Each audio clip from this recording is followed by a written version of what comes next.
ಚಳ್ಳಕೆರೆ ತಾಲೂಕು ಪಂಚಾಯತ್ ಸಭಾಂಗಣದಲ್ಲಿ ನಡೆದ ಜಿಲ್ಲಾ ವಿಪತ್ತು ನಿರ್ವಹಣೆ ಪ್ರಗತಿ ಪರಿಶೀಲನಾ ಸಭೆಯಲ್ಲಿ ಸಚಿವ ಟಿ. ರಘುಮೂರ್ತಿ ಅಧಿಕಾರಿಗಳಿಗೆ ಖಡಕ್ ಎಚ್ಚರಿಕೆ ನೀಡಿದರು. ಡಿಜಿಟಲ್ ಮಾಧ್ಯಮ, ದೃಶ್ಯ ಮಾಧ್ಯಮ ಹಾಗೂ ಪತ್ರಿಕೆಗಳಲ್ಲಿ ಪ್ರಕಟವಾಗುವ ಸಾರ್ವಜನಿಕ ಸಮಸ್ಯೆಗಳ ಸುದ್ದಿಗಳನ್ನು ಅಧಿಕಾರಿಗಳು ಗಂಭೀರವಾಗಿ ಪರಿಗಣಿಸಬೇಕು. ಯಾವುದೇ ಸುದ್ದಿ ಪ್ರಕಟವಾದ ತಕ್ಷಣ ಸ್ಥಳ ಪರಿಶೀಲನೆ ನಡೆಸಿ, ವಾಸ್ತವ ಸ್ಥಿತಿಯ ಕುರಿತು ಸ್ಪಷ್ಟೀಕರಣ ನೀಡಬೇಕು ಎಂದು ಸಚಿವರು ಸೂಚಿಸಿದರು. ಜನರ ಸಮಸ್ಯೆಗಳ ಬಗ್ಗೆ ನಿರ್ಲಕ್ಷ್ಯ ಸಹಿಸುವುದಿಲ್ಲ. ಮಾಧ್ಯಮಗಳಲ್ಲಿ ಬಂದ ವರದಿಗಳಿಗೆ ಕೂಡಲೇ ಸ್ಪಂದಿಸಿ ಅಗತ್ಯ ಕ್ರಮ ಕೈಗೊಳ್ಳುವುದು ಅಧಿಕಾರಿಗಳ ಜವಾಬ್ದಾರಿ ಎಂದು ಅವರು ಹೇಳಿದರು. ಸಭೆಯ ವೇಳೆ ನಗರದ ಕೃಷಿ ಉತ್ಪನ್ನ ಮಾರುಕಟ್ಟೆ ಸಮಿತಿಯ ಭವನಕ್ಕೆ ಖಾಸಗಿ ವ್ಯಕ್ತಿಯ ಹೆಸರಿನ ನಾಮಫಲಕ ಅಳವಡಿಸಿರುವ ವಿಚಾರ ಪ್ರಸ್ತಾಪವಾಗುತ್ತಿದ್ದಂತೆ ಸಚಿವರು ತೀವ್ರ ಅಸಮಾಧಾನ ವ್ಯಕ್ತಪಡಿಸಿದರು.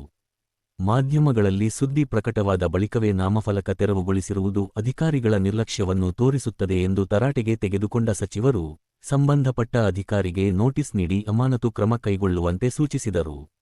ಸಾರ್ವಜನಿಕ ಆಸ್ತಿಗಳ ರಕ್ಷಣೆ ಹಾಗೂ ಆಡಳಿತದಲ್ಲಿ ನಿರ್ಲಕ್ಷ್ಯಕ್ಕೆ ಅವಕಾಶವಿಲ್ಲ. ಅಧಿಕಾರಿಗಳು ಜನರ ಸಮಸ್ಯೆಗಳಿಗೆ ತಕ್ಷಣ ಸ್ಪಂದಿಸಿ ಹೊಣೆಗಾರಿಕೆಯಿಂದ ಕೆಲಸ ಮಾಡಬೇಕು ಎಂದು ಸಚಿವ ಟಿ.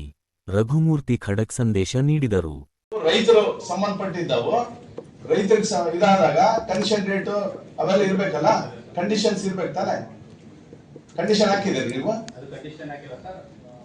ಆಮೇಲೆ ಬೋರ್ಡ್ ಹಾಕಿದ್ಮೇಲೆ ಎಷ್ಟು ದಿವಸ ಆಯ್ತು ನೀವು ನೋಡಿ. ಬೋರ್ಡ್ ಹಾಕಿ ಎಷ್ಟು ದಿವಸ ಆಯ್ತು ಅವ್ರಿಗೆ ಗೊತ್ತಿಲ್ಲ ಅಂತ ತಿಳ್ಕೊಳ್ರಿ.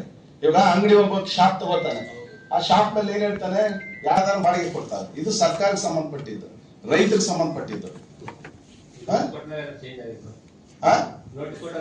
ಮತ್ತೆ ಅದನ್ನೇ ಮಾತಾಡ್ತೀರಿ ನೋಡಿ. ಇವ್ರಿಗೆ ನೋಟಿಸ್ ಕೊಟ್ಟು ಇದು ಮಾಡೋದು, ಇವ್ರಿಗೆ ಸಸ್ಪೆನ್ಷನ್ ಕಳಿಸಿ.